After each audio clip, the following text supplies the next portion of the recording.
Shri coulomb आश्रम द्वारा संचालित श्री विद्या फॉरेस्ट स्कूल का हिंदू संस्कारम कोर्स, इस बारे में अधिक जानकारी के लिए गुरु मैया भुवनेश्वरी जी से बातचीत करेंगे। इस कोर्स में क्या क्या पढ़ाया जाता है, बच्चों को क्या क्या सिखाया जाता है? जीवन पद्धति और पुरातन ज्ञान संपदा आदि इस प्रकार के 5 भाग हैं।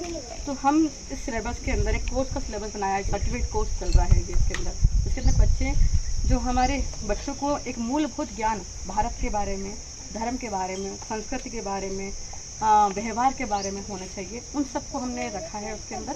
और उस सब कोर्स को लेकर के 7 दिन के अंदर बच्चों को अलग अलग गतिविधियों और खेलों के माध्यम से, कहानियों के माध्यम से हम वो कर रहे हैं। जैसे इसके अंदर हम उनको पूजा करना सिखा रहे हैं, सूर्य अर्घ्य सिखा रहे हैं, जप करना सीख रहे हैं, नमस्कार का सही तरीका सीख रहे हैं। वो अभी जैसे इन्होंने ये वंश वृक्ष बनाया, तो एक वंश वृक्ष के अंदर कुल क्या होता है, वंश क्या होता है, गोत्र क्या होता है, उनकी पीढ़ियाँ क्या है, ये सब उन्होंने सीखा।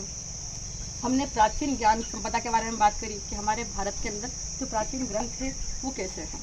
हम बच्चों को कई बार क्या होता है ना, हम आधुनिक ज्ञान तो दे रहे हैं, पर जो उनके स्वभाव को, व्यवहार को, जीवन को बनाएगा, उस ज्ञान को देने के अंदर हम लोग कहीं ना कहीं चूक रहे हैं। उस शिक्षा में, हमारी आधुनिक शिक्षा में तो जगह ही नहीं है। तो इसलिए हमने ये हिंदू संस्कारम नाम का एक कोर्स बनाया है, जिसमें जो एक हिंदू बच्चे के लिए, एक सनातनी बच्चे के लिए, एक भारतीय बच्चे के लिए आवश्यक जो हमारा भारत का संस्कृति सभ्यता का ज्ञान है, उस सबको इस सिलेबस में रखा गया है। और हम अलग अलग माध्यमों से उनको ये करना सिखा रहे हैं। ये तीर्थों के बारे में जान रहे हैं, ये जान रहे हैं कि ना पूर्वज क्या होते हैं, पीढ़ियाँ क्या होती हैं, है ना। हम बात में जीवन मूल्य के बारे में बात कर रहे हैं, कर्तव्य, न्याय, आदर आदि। तो ये सब बच्चे को देने के लिए इस कोर्स को तैयार किया गया है। धन्यवाद।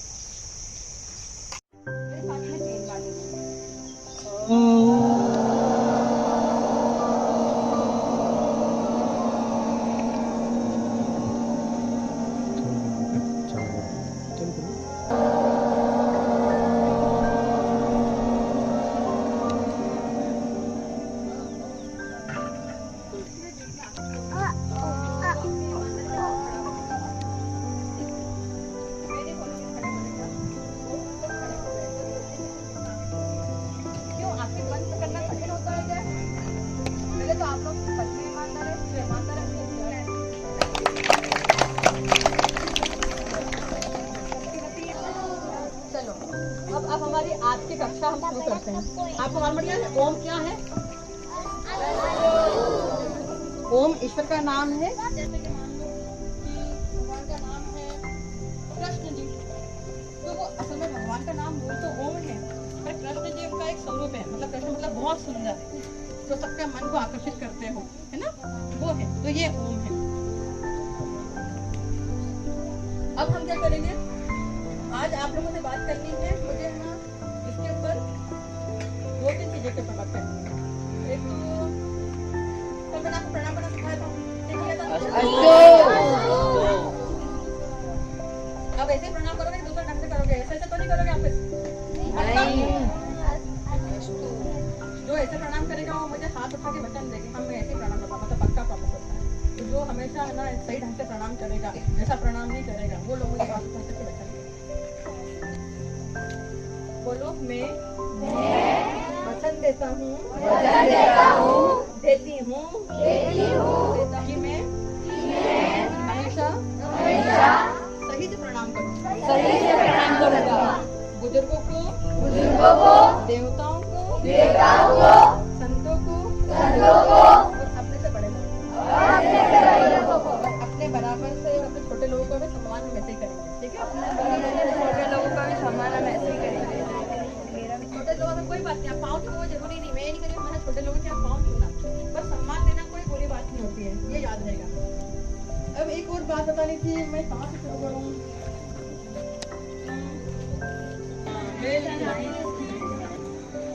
इनके में क्या बहुत सारी बुक्स होती है ना।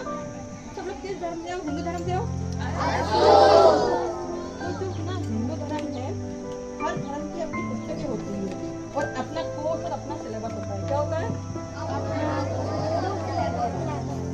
जैसे अगर मान ले मुस्लिम लोग हैं, तो मुस्लिम लोग सारे एक किताब को पढ़ते हैं, का नाम क्या है? कुरान। इसी प्रकार से ईसाई लोग हैं तो वो क्या पढ़ते हैं? एक किताब पढ़ते हैं, बाइबल। पर अब आप बताओ मुझे, आप हिंदुओं की कौन सी किताब है?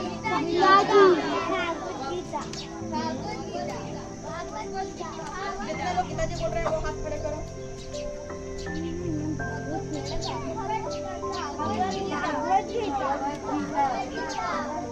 अच्छा, अब आप बहुत अच्छा, सबके लिए बहुत अच्छा कहा आपने। अब गीता जी के अलावा कोई और जानता हो तो बताओ, कोई और दूसरा ग्रंथ भी जानता हो तो बताओ। महाभारत, रामायण, शिवपुराण, शिवपुराण, रामचरितमानस सबके पास है। पर इस मामले में दुनिया में हिंदू लोग सबसे ज्यादा संपन्न हैं, सबसे ज्यादा अमीर है। क्या है? हमारे पास में एक नहीं, हमारे पास में इतनी सारी किताबें होती हैं। इतनी सारी, जिसके पास ज्यादा ज्ञान होगा वो ज्यादा अच्छा है ना। हमारे पास में एक नहीं है। क्या है? जैसे होता है ना बचपन के अंदर class first, second, third, fourth हम पढ़ते जाते हैं सीक्वेंस। इन क्वेश्चनों का एक सीक्वेंस है। आपने जो कहा गीता जी में, सब लोगों ने कहा ना श्री भक्त गीता जी में राम जी का देखो वो गीता जी क्या बोलते हैं, जो भगवान ने गाया हुआ। तो आपको किसी को नहीं मालूम गीता जी में क्या हुआ?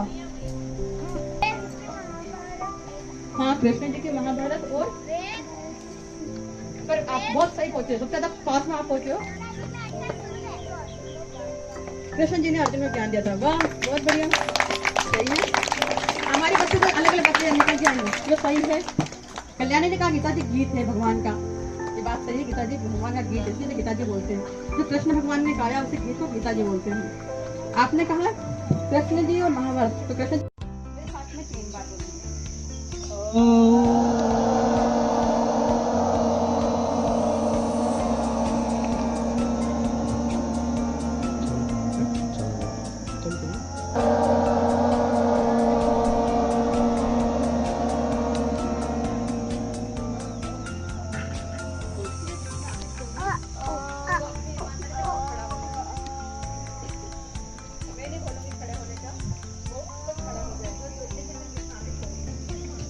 बंद करना कठिन होता है क्या? पहले तो आप लोग सच में ईमानदार है, तो ईमानदार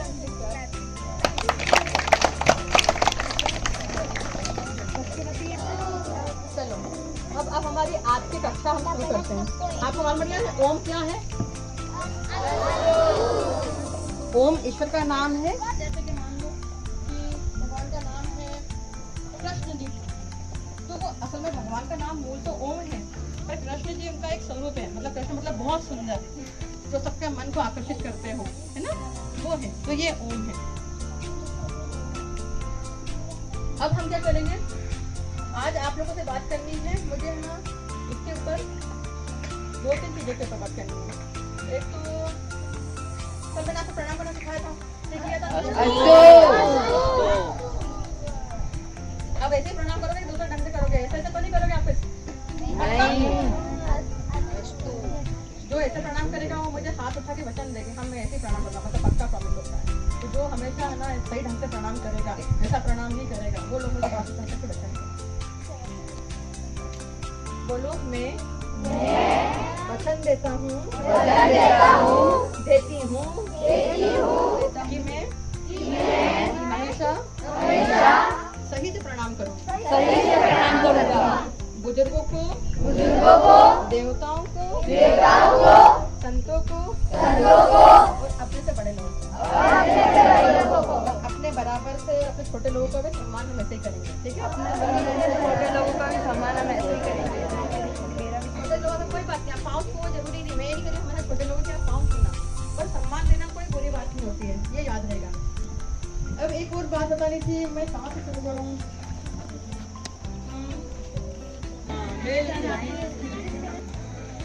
इनके में क्या बहुत सारी बुक्स होती है ना। सब लोग किस धर्म से हो? हिंदू धर्म से हो? तो जो ना हिंदू धर्म है, हर धर्म की अपनी पुस्तकें होती है और अपना कोर्स और अपना सिलेबस होता है। क्या होता है? जैसे अगर मान ले मुस्लिम लोग हैं, तो मुस्लिम लोग सारे एक किताब को पढ़ते हैं, उसका नाम है क्या है? कुरान शरीफ। इसी प्रकार के ईसाई लोग हैं तो वो क्या पढ़ते हैं? एक किताब पढ़ते हैं, बाइबल। पर अब आप बताओ मुझे, आप हिंदुओं की कौन सी किताब है?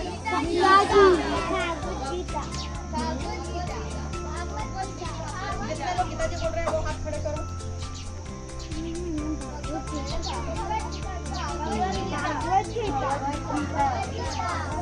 अच्छा, अब बहुत अच्छा, सबके लिए बहुत अच्छा कहा आपने।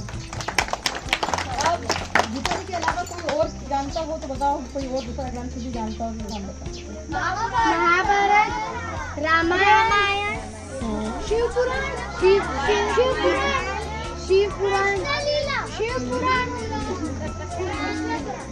रामचरितमानस सबके पास है।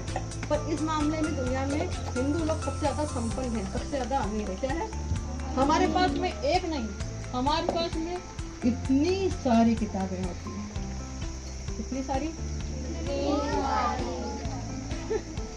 जिसके पास ज्यादा ज्ञान होगा वो ज्यादा अच्छा है ना।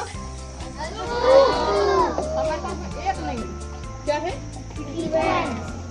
जैसा होता है ना बचपन के अंदर class first, second, third, fourth हम पढ़ते जाते हैं सीक्वेंस से। इन पुस्तकों का सीक्वेंस है। आपने जो कहा गीता जी, सब लोगों ने कहा ना सिर्फ गीता जी में राम जी का देखो वो गीता जी क्या बोलते हैं, जो भगवान के राजा होंगे। तो आपको किसी को मालूम गीता जी में क्या हुआ? हाँ, कृष्ण जी की महाभारत। और पर आप बहुत सही पहुंचे, सबसे ज्यादा पास में आप पहुंचे हो। कृष्ण जी ने अर्जुन को ज्ञान दिया था। वाह, बहुत बढ़िया, सही है। हमारे बच्चों को अलग अलग बच्चे निकल के आएंगे, जो सही है। कल्याणी ने कहा गीता जी गीत है भगवान का, ये बात सही है। गीता जी भगवान का गीत है, इसलिए गीता जी बोलते हैं। जो कृष्ण भगवान ने गाया उसे गीत को गीता जी बोलते हैं। आपने कहा कृष्ण जी और महाभारत, तो कृष्ण आज्ञा ने कहा वो भी सही है ना, भगवान ने समझाया। अब पता है ना महाभारत की लड़ाई हुई थी, बहुत बड़ी लड़ाई हुई थी, बहुत बड़ा युद्ध हुआ था। तो महाभारत जब युद्ध होने वाला था, जब कौरव और पांडव आपस में लड़ने वाले थे, तो युद्ध शुरू होने से पहले, बिल्कुल जस्ट पहले, जब आमने सामने, जैसे कि अपन खेल रहे थे ना गेम के अंदर, तो आमने सामने दल खड़े हुए थे ना, दो दल खड़े हुए थे। तो जब बस लड़ाई शुरू होने वाली थी, उसके पहले अर्जुन ने देखा कि सामने तो जो खड़ रहे हैं लड़ने के लिए, वो भीष्म पितामह है, ये मेरे तो दादाजी होते हैं, ये तो मेरे भाई होते हैं, ये मेरे संबंधी रिश्तेदार हैं, इनसे मैं कैसे लड़ूंगा, इनसे लड़ना। और वो घबरा गया कि मैं कैसे लड़ सकता हूँ उनसे, इसलिए नहीं कि डर गया था लड़ने से, वो सबसे लड़ना चाहता था। बोले मैं इनको कैसे मारूंगा और मैं कैसे लड़ूंगा, ये अच्छी बात नहीं होगी, मैं अपने लोगों को कैसे करूंगा, ये कहीं ना कहीं मेरे संबंधी हैं। यूँ करके वो डर गए। जब अर्जुन डर गए तो क्या हुआ, भगवान ने अर्जुन को समझाया कि सच के लिए, दूसरों के भले के लिए, पूरे देश के अच्छे के लिए, है ना, सच्चाई के लिए हमें लड़ना पड़ता है। और कभी कभी अपनों से लड़ना खराब बात है, पर अगर सबके भले की बात हो, पूरे राष्ट्र की भले की बात हो, सारे लोगों के अच्छे की बात हो, तो हमें लड़ना पड़ेगा। अर्जुन के भाई थे दुर्योधन, तो दुर्योधन से अर्जुन लड़ना था, उससे रिश्तेदार थे आगे। बोले मैं अपने रिश्तेदारों को कैसे मारूंगा, तो उन्होंने कहा कि अपने परिवार से भी देश बड़ा होता है। क्या होता है? और अगर दुर्योधन राजा बनेगा, हाँ वही भारत माता सबसे बड़ी है, तो वही देश सबसे बड़ा होता है, अपने परिवार से बड़ा। अगर दुर्योधन राजा बन गया, तुम नहीं लड़े तो दुर्योधन राजा बनेगा, दुर्योधन राजा बनेगा तो सब लोगों के ऊपर क्या करेगा, बहुत।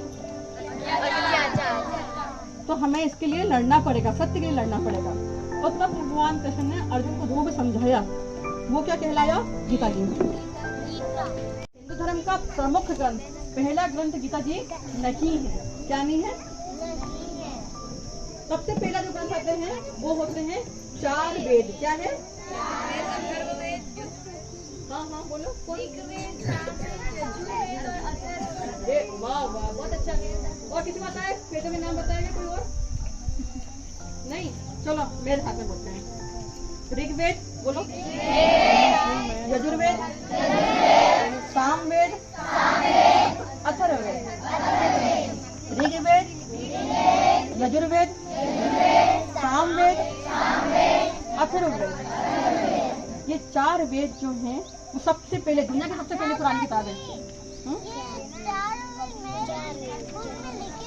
अच्छा, बहुत बढ़िया है। अच्छा, ये चारों जो वेद है ना, सारे एक बार बोलते थे और बच्चे सुन के याद कर लेते थे। और वेद को मतलब सैकड़ों हजारों साल तक लिखा नहीं गया। हाँ, बहुत साल तक सब बच्चे याद कर लेते थे। जैसे मैंने सुनाया और तुम लोगों ने याद कर लिया, फिर जब तुम बड़े हुए तो तुमने किसी और को सुनाया, उन्होंने याद कर लिया, फिर बाद में वो बड़े हुए, उन्होंने अगले वाले को याद करा दिया, तो सुन कर याद कर लेते थे। अभी आप लोग कॉपी और पेन लेके बैठे हुए हो ना, उस समय के अंदर कॉपी पेन लेके नहीं बैठ सकते थे। आपको आपकी मेमोरी अच्छी रखनी पड़ती थी, साफ पूरा ध्यान से सुनना पड़ता था और एक बार के अंदर याद करना पड़ता था। हर गुरुकुल के अंदर बच्चे 3 ढंग के होते थे। कितने ढंग के? हाँ, जो फर्स्ट रो बैठती थी वो गुरु जी एक बार बोलते और वो ऐसा कैसा बोल के सुना देते, एक बार में याद कर लेते थे। फिर बीच में सेकंड रो होती, वो 2 बार सुन के याद कर लेती, एक बार गुरुजी ने बोला, एक बार इन्होंने बोला। फिर उसके बाद में थर्ड रो होती, जो है ना, एक बार गुरुजी ने बोला, एक बार इन्होंने बोला, और ये सब सुन करके वापस वो बोल लेती। और फिर आगे वाली रो फिर इन 3 को सुन कर लेती, और 3 बार में लगभग सुन करके सभी लोग याद कर लेते थे। अभी मैं देखती हूँ कि है ना, आप लोगों में से कितने ने ये याद कर लिया। हमने 3-4 बार तो बोल दिया। तो पहले वेद का नाम बोलो, दूसरे वेद का नाम बोलो, अरे अरे अरे मैं बोलूंगी तब। तीसरे वेद का नाम बोलो, चौथे वेद का नाम बोलो। ओहो, सबके लिए बड़ा प्यार। मतलब हमारे बच्चे भी इतना ध्यान से सुन रहे हैं और इतने ही गुरुकुल में जो पढ़ते थे उतने ही शार्प माइंड के हैं, है ना। मेमोरी कितनी अच्छी है, याद कर लिया आपने। बहुत अच्छा लगा मुझे। 3 बार में 4 बार में याद कर लिया, अब तो आपको याद है। हाँ,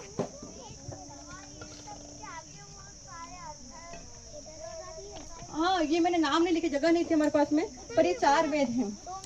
इन 4 वेद के अलावा होते हैं 4 उपवेद। क्या होते हैं? 4 उपवेद। धनुष, जितने भी ढंग के हथियार होते थे, जो वॉरियर्स होते थे, योद्धा लोग जो होते थे, वो धनुर्वेद पढ़ते थे। हाँ, राम जी ने भी वही सीखा था, कृष्ण भगवान ने वही सीखा था, पांडवों ने वही सीखा था। उसे कहते हैं धनुर्वेद। क्या बोलते हैं? गाना सिखाते थे, जैसे गाते हैं, क्या क्या गाते हैं, अच्छा सुंदर गाते हैं।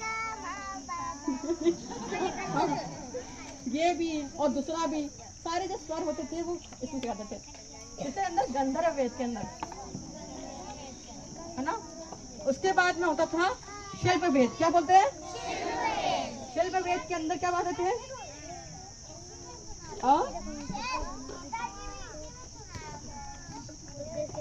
क्या हो गया? गीता जी अलग है, गीता जी अलग है। हम लोग आ गए गंधर्व वेद के ऊपर। गंधर्व वेद में गाना सिखाते थे। आयुर्वेद के अंदर हमारे को, है ना, इलाज करना सिखाते थे। उसके बाद में क्या बताया मैंने? धनुर्वेद, उसमें वॉरियर बनना सिखाते थे, लड़ना सिखाते थे आपको। और उसके बाद में आता था चौथा शिल्प वेद। क्या होता है? उसमें मकान, इंजीनियरिंग, सारा स्ट्रक्चर कैसे बनाते हैं वो सिखाते थे। वो कौन सा होता है? शिल्प वेद। ठीक है, बोले एक बार और। गंधर्व वेद, आयुर्वेद, शिल्प वेद और हाँ धनुर्वेद। बहुत अच्छा। ये बच्चे तो सब श्रुतिधर है, सुन के याद कर रहे हैं। एक बार में याद हो गया आप लोगों?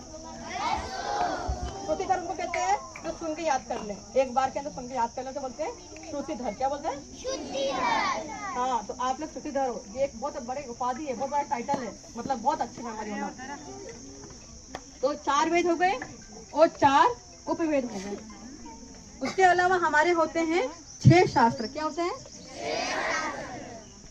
6 शास्त्र। क्या शास्त्र के नाम में मैं आपको फिर बाद में और बता दूंगी, अभी हम नहीं बताए इनके नाम। एक बार बता देती हूँ, इसको याद हो तो देखते हैं। सांख्य, योग, न्याय, वैशेषिक, पूर्व मीमांसा, उत्तर मीमांसा।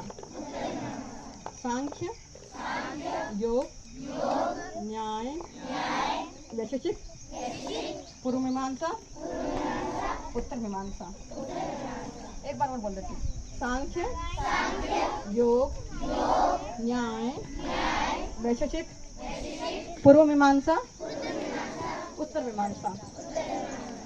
3 बार हमने बोल लिया ना। ये 6 है ना, ये शास्त्र है। ये शास्त्र मतलब अलग अलग चीजों के बारे में, ज्ञान की बात है। जैसे योग, आपने योग किया था ना अभी, न्याय के बारे में बातें है ना, ऐसी अलग अलग चीजें हैं इसके अंदर।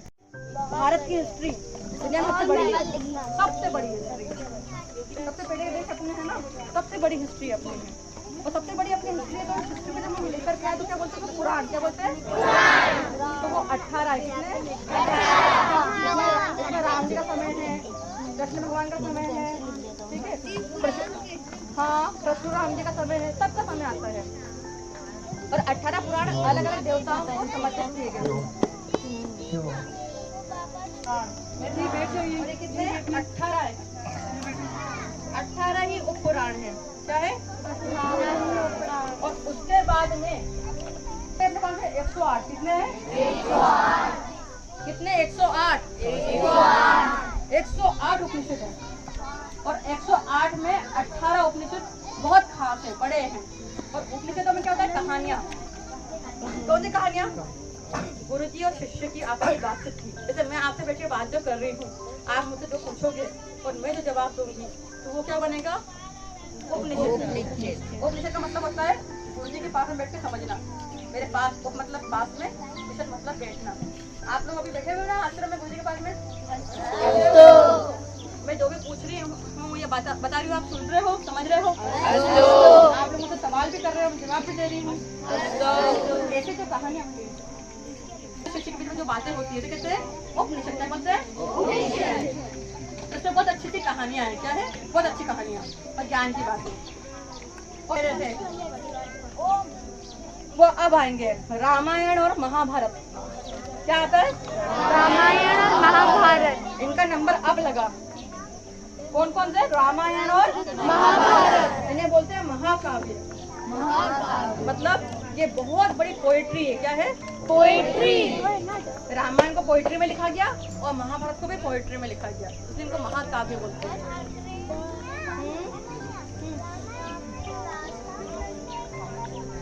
हाँ, तो कहानियाँ जो सुनाई गई वो रामायण की हिस्सा है, वो गा के सुनाई गई ना, गा के, इसलिए पोएट्री कहते हैं। रामायण और महाभारत। तो हम बात करें कितना किताब है अपने पास में, 4 वेद, 4 उपवेद, 6 वेदांग,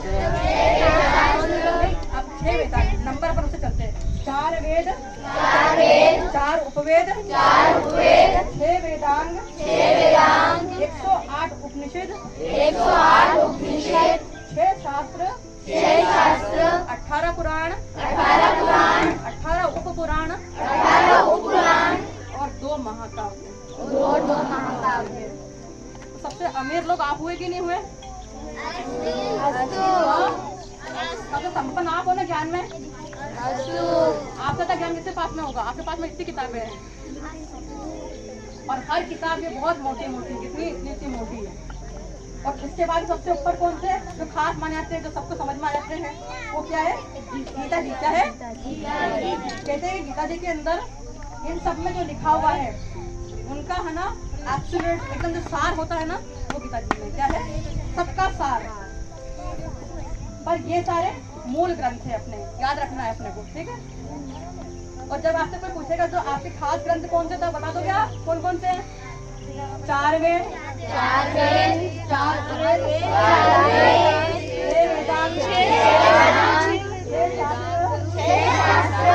18 उपनिषद,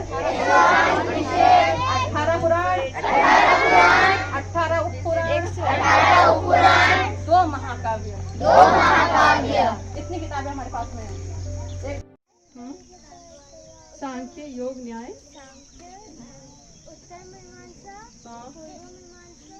वैशेषिक। वाह, बहुत बढ़िया, बहुत अच्छे, क्या नाम, हाँ वाह, बहुत अच्छे से। और उनके कितने थे, 3 बेटे थे, क्या थे, 3 बेटे। उन 3 बेटों का नाम था बहुशक्ति, उग्र शक्ति, अनंत शक्ति। बहु मतलब बहुत सारी, उग्र मतलब बहुत तेज, और अनंत मतलब अनगिनत। तो उन बेटों का नाम ये था, बहुशक्ति, उग्र शक्ति और अनंत शक्ति। जब राजा थे, अच्छा, तो राजा के पास में राजकुमार जो तीनों थे, वो तीनों राजकुमार बहुत शक्तिशाली तो थे, पर जैसा कि कई बार होता है बहुत शक्ति होने ऐसे वो बहुत बिगड़े हुए थे, क्या था? उनको राजा ने पढ़ाने की बहुत कोशिश करी, अलग अलग ढंग से पढ़ाई करवाऊंगा, तो राजकुमार पढ़ते ही नहीं थे।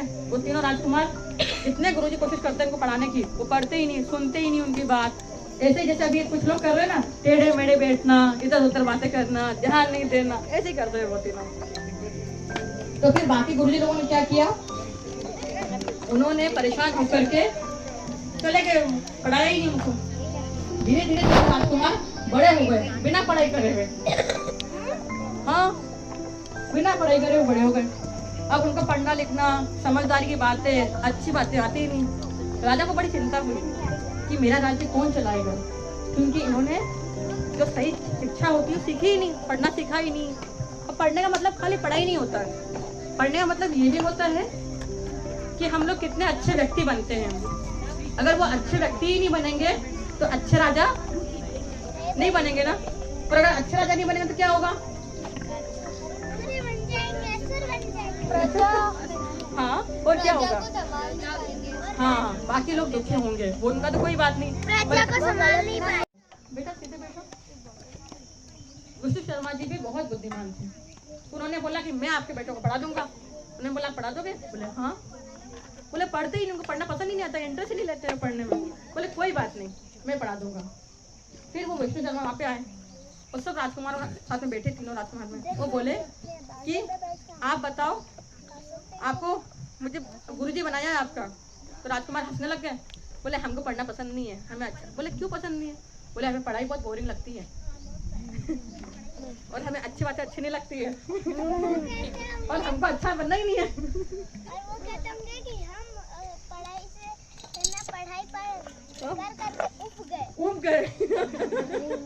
हाँ, बोले अरे उन्हें पढ़ाई करी ही नहीं, उबे कहाँ, तो पढ़ते ही नहीं थे बिल्कुल भी, वो चढ़ना ही चाहते थे।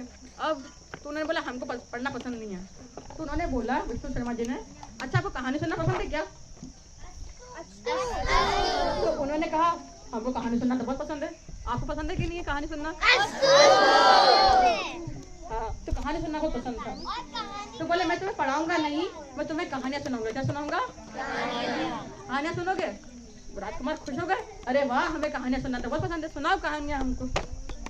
फिर आचार्य विष्णु शर्मा ने क्या किया, उन राजकुमारों को जितना भी पढ़ाना था वो सब कहानियों के जरिए पढ़ा दिया। उन्होंने बहुत सुंदर सुंदर कहानियां सुनाई और हर कहानी के पूरा होने के बाद में उस कहानी के ऊपर वो बात करते हैं कि बताओ इस कहानी में क्या हुआ। और जब तक उनकी कहानियां पूरी हुई तब तक राजकुमार बहुत समझदार बन गए थे। उन कहानियों को सुन करके बहुत समझदार बन गए थे और वो बहुत अच्छे व्यक्ति भी बन गए थे। और फिर राजा ने कहा अरे ये कैसे हुए? तो राजकुमार को ने बोला हमें मालूम ही नहीं पड़ा, हमने पढ़ाई कर ली। बोले हाँ। और वो तीनों राजकुमार बहुत अच्छे व्यक्ति बने और तीनों अच्छे राजा बने। पर उन्होंने सारी जो बातें सुनाई थी वो कहानियां सुनाई थी। तो कई बार पढ़ाई करने के लिए, अच्छी बातें बताने के लिए कहानियां सुनना जरूरी होता है ना। खाली कहानी सुनने से वो अच्छे व्यक्ति बन गए थे। तो उस ये जो पंचतंत्र जो है इसके अंदर ऐसी ही बहुत सारी क्या है कहानियां हैं और बहुत सारी। इसको 5 भागों में बांटा गया। कितने भागों में बांटा गया? 5। इसका नाम पंचतंत्र है। हाँ, 5 भागों में बांटा गया, तो पंचतंत्र इसका नाम हुआ। और ये जो कहानी है ना ये 5 सेक्शन बांटी गई। इसमें कितनी कहानियां हैं पंचतंत्र बताएं? कितनी कहानियां हैं? 10, 20, 30, 40, 45, 55, 70 के अबाव कहानियां हैं। कितनी? और इन कहानियों को उन्होंने अलग अलग सेक्शन बनाए हैं। जैसे पहला भेद जो सेक्शन है उसका नाम है मित्र भेद। क्या है? मित्र भेद। इस चैप्टर के अंदर कितनी? 19 कहानियां हैं। 19 कहानियां चैप्टर के अंदर 19 कहानियां हैं। और मित्र भेद में जितनी कहानियां हैं वो इस बारे में है कि कैसे 2 दोस्तों की आपस में लड़ाई करा दी गई और कैसे 2 दोस्त आपस में मिल गए। जब 2 दोस्त आपस में मिले तो एक दूसरे का फायदा हो गया और जब 2 दोस्त आपस में लड़े, मित्र आपस में लड़े तो उनका नुकसान हुआ। कहानियां ये भी है कि कैसे ने उनको लड़वा दिया। तो पहला सेक्शन मित्र भेद है। दूसरा सेक्शन क्या है बताए? दूसरा चैप्टर क्या है बताओ? मैं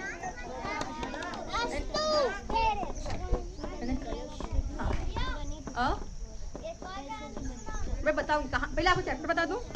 दूसरा चैप्टर है इसके अंदर मित्र की प्राप्ति। क्या है? मित्र की प्राप्ति मतलब अपने लिए अच्छे लोगों को इकट्ठा करना।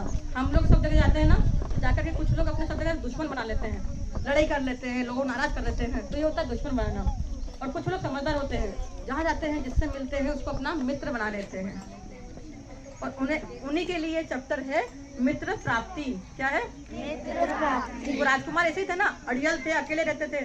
उन्होंने समझाया कहानी से कैसे आपको मित्र बनाना चाहिए। जहाँ जाओ आप लोगों से अच्छे से मिलो, अच्छे से बात करो, तो आपको है ना मित्र की प्राप्ति होगी। जब मित्र मिलेगा तो आपको बहुत मदद मिलेगी। तो दूसरी जो कहानियाँ थी वो मित्र प्राप्ति की। तो 5 कहानियाँ हैं।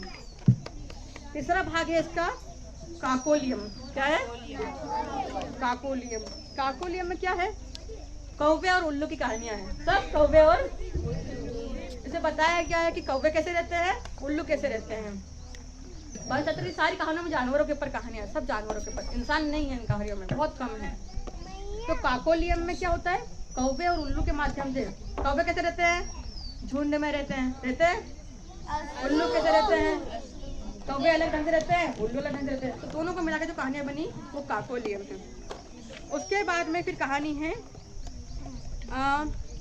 लब्ध प्राण। मतलब हाँ, बोले पढ़ते ही नहीं, उनको पढ़ना पसंद ही नहीं आता, इंटरेस्ट ही नहीं लेते हैं पढ़ने में। बोले कोई बात नहीं, मैं पढ़ा दूंगा। फिर वो विष्णु शर्मा वहाँ पे आए और सब राजकुमारों साथ में बैठे, तीनों राजकुमार में। वो बोले कि आप बताओ, आपको मुझे गुरुजी बनाया है आपका। तो राजकुमार हंसने लग गए, बोले हमको पढ़ना पसंद नहीं है, हमें अच्छा। बोले क्यों पसंद नहीं है? बोले हमें पढ़ाई बहुत बोरिंग लगती है और हमें अच्छी बातें अच्छी नहीं लगती है और हमको अच्छा बनना ही नहीं है। और वो कहते होंगे कि हम पढ़ाई से ना पढ़ाई पर उब गए। हाँ, बोले अरे उन्हें पढ़ाई करी ही नहीं, उबे कहाँ, तो पढ़ते ही नहीं थे बिल्कुल भी, कुछ नहीं चाहते थे। अब तो उन्होंने बोला हमको पढ़ना पसंद नहीं है। तो उन्होंने बोला विष्णु शर्मा जी ने, अच्छा आपको कहानी सुनना पसंद है क्या? तो उन्होंने कहा हमको कहानी सुनना तो बहुत पसंद है। आपको पसंद है कि नहीं है कहानी सुनना? हाँ, तो कहानी सुनना बहुत पसंद था। तो बोले मैं तुम्हें पढ़ाऊंगा नहीं, मैं तुम्हें कहानियां सुनाऊंगा। क्या सुनाऊंगा? कहानियां सुनोगे? राजकुमार खुश हो गए, अरे वाह हमें कहानियां सुनना तो बहुत पसंद है, सुनाओ कहानियां हमको। फिर आचार्य विष्णु शर्मा ने क्या किया, उन राजकुमारों को जितना भी पढ़ाना था वो सब कहानियों के जरिए पढ़ा दिया। उन्होंने बहुत सुंदर सुंदर कहानियां सुनाई और हर कहानी के पूरा होने के बाद में उस कहानी के ऊपर वो बात करते हैं कि बताओ इस कहानी में क्या हुआ। और जब तक उनकी कहानियां पूरी हुई तब तक राजकुमार बहुत समझदार बन गए थे। उन कहानियों को सुन करके बहुत समझदार बन गए थे और वो बहुत अच्छे व्यक्ति भी बन गए थे। और फिर राजा ने कहा अरे ये कैसे हुए? तो राजकुमार को उन्होंने बोला हमें मालूम ही नहीं पड़ा, हमने पढ़ाई कर ली। बोले हाँ। और वो तीनों राजकुमार बहुत अच्छे व्यक्ति बने और तीनों अच्छे राजा बने। पर उन्होंने सारी जो बातें सुनाई थी वो कहानियां सुनाई थी। तो कई बार पढ़ाई करने के लिए, अच्छी बातें बताने के लिए कहानियां सुनना जरूरी होता है ना। खाली कहानी सुनने से वो अच्छे व्यक्ति बन गए थे। तो उस ये जो पंचतंत्र जो है इसके अंदर ऐसी ही बहुत सारी क्या है कहानियां हैं और बहुत सारी। इसको 5 भागों में बांटा गया। कितने भागों में बांटा गया? 5। इसका नाम पंचतंत्र है। हाँ, 5 भागों में बांटा गया, तो पंचतंत्र इसका नाम हुआ। और ये जो कहानी है ना ये 5 सेक्शन बांटी गई। इसमें कितनी कहानियां हैं पंचतंत्र बताएं? कितनी कहानियां हैं? 10, 20, 30, 40, 45, 55, 70 के अबाव कहानियां हैं। कितनी?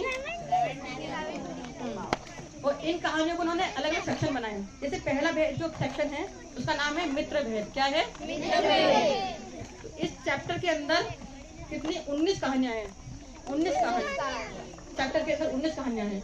और मित्र भेद में जितनी कहानियां हैं वो इस बारे में है कि कैसे 2 दोस्तों की आपस में लड़ाई करा दी गई और कैसे 2 दोस्त आपस में मिल गए। जब 2 दोस्त आपस में मिले तो एक दूसरे का फायदा हो गया और जब 2 दोस्त आपस में लड़े, मित्र आपस में लड़े तो उनका नुकसान हुआ। कहानियां ये भी है कि कैसे ने उनको लड़वा दिया। तो पहला सेक्शन मित्र भेद है। दूसरा सेक्शन क्या है बताया था? दूसरा चैप्टर क्या है बताओ? मैं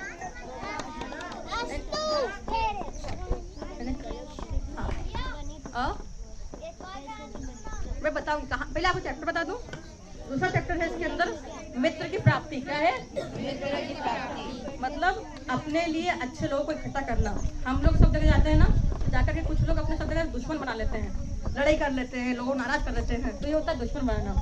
और कुछ लोग समझदार होते हैं, जहाँ जाते हैं जिससे मिलते हैं उसको अपना मित्र बना लेते हैं। और उन्हीं के लिए चैप्टर है मित्र प्राप्ति। क्या है? मित्र प्राप्ति। वो राजकुमार ऐसे ही थे ना, अड़ियल थे, अकेले रहते थे। उन्होंने समझाया कहानी से कैसे आपको मित्र बनाना चाहिए। जहाँ जाओ आप लोगों से अच्छे से मिलो, अच्छे से बात करो, तो आपको ना मित्र की प्राप्ति होगी। जब मित्र मिलेगा तो आपको बहुत मदद मिलेगी। तो दूसरी जो कहानियाँ थी मित्र प्राप्ति की, उसमें 5 कहानियाँ हैं। तीसरा भाग है इसका काकोलियम। क्या है? काकोलियम। काकोलियम में क्या है? कौवे और उल्लू की कहानियां हैं। सब कौवे और इसे बताया गया है कि कौवे कैसे रहते हैं, उल्लू कैसे रहते हैं। बालचंद्र की सारी कहानियों में जानवरों के ऊपर कहानियां, सब जानवरों के ऊपर, इंसान नहीं है इन कहानियों में, बहुत कम है। तो काकोलियम में क्या होता है? कौवे और उल्लू के माध्यम से। कौवे कैसे रहते हैं? झुंड में रहते हैं। उल्लू कैसे रहते हैं? कौवे अलग ढंग से रहते हैं, उल्लू अलग ढंग से रहते हैं। तो दोनों को मिला के जो कहानियां बनी वो काकोलियम है। उसके बाद में फिर कहानी है लब्ध प्राण, मतलब कोई नहीं रह सकता है, तुम उनके बिना आगे के रह रहे हो, वो आके भी तुम्हें मार देंगे। संजीवक ने हाथ जोड़ लिए बेल ने, ऐसा मत करो, मुझे मत मरवाओ, अगर आप मुझे बचा लोगे तो मैं हमेशा आपका बात सुनूंगा, ध्यान रखूंगा।